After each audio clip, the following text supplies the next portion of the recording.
happens when a promise of freedom is buried under decades of occupation? What becomes of a people whose identity was never Indian, yet whose voice remains unheard? Tonight we speak not of rebellion, but of resistance. Not of succession, but of a people's rightful demand for sovereignty. The independence movement of Nagaland is not a separatist call. It is the revival of a truth erased by colonial handover, political betrayal, and military suppression. The Naga struggle begins long before 1947. British colonial records acknowledge the distinct ethnic culture and territorial identity of the Naga tribes. In 1929, Naga leaders approached the Simon Commission, urging the Nagas be left free to determine their own future. Their words were unambiguous. "We are not Indians, leave us alone as in ancient times," they said. The British agreed, classifying Naga territory as an excluded area under the 1935 Government of India Act, exempting it from Indian laws and administration. India's nationalist movement barely touched the Naga hills. There was no participation, no consent, and in 1947, as the Union Jack came down, Nagaland declared independence on August 14, one full day before India. They even informed the United Nations. Before that, the 9-point agreement of 1947 signed between the governor of Assam and the Naga National Council guaranteed autonomy and a right to review relations with India after 10 years. But India illegitimately reinterpreted the clause with ulterior motives and denied the right of self-determination to Naga people. The commitment was never honored. No referendum was held. Instead, India imposed its rule, violating both the agreement and the principle of consent. What followed was decades of conflict.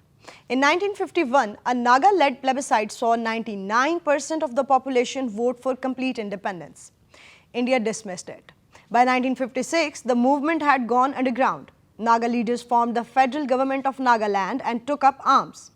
In retaliation, India enacted the Armed Forces Special Powers Act, a law granting sweeping impunity to military forces. Nagaland was declared a disturbed area. What did that mean for the Naga people? Entire villages were uprooted. Suspected sympathizers were detained without trial. Homes were burned. There were mass rapes, executions, torture.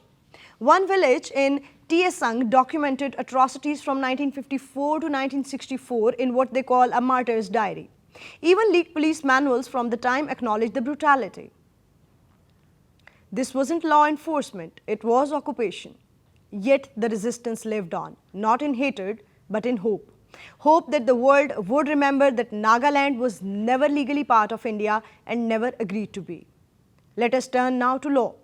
The right to self-determination is enshrined in Article 1, Subclause 2 of the UN Charter and in Article 1 of the International Covenant on Civil and Political Rights. A treaty India has signed. It states all people have the right to self-determination. By virtue of that right, they freely determine their political status. Who qualifies as a people? Nagas do, by every legal, cultural and historical definition. They have a common identity, a shared history, a language, a homeland. Their demand is not new. It has endured every regime, every peace accord and every betrayal.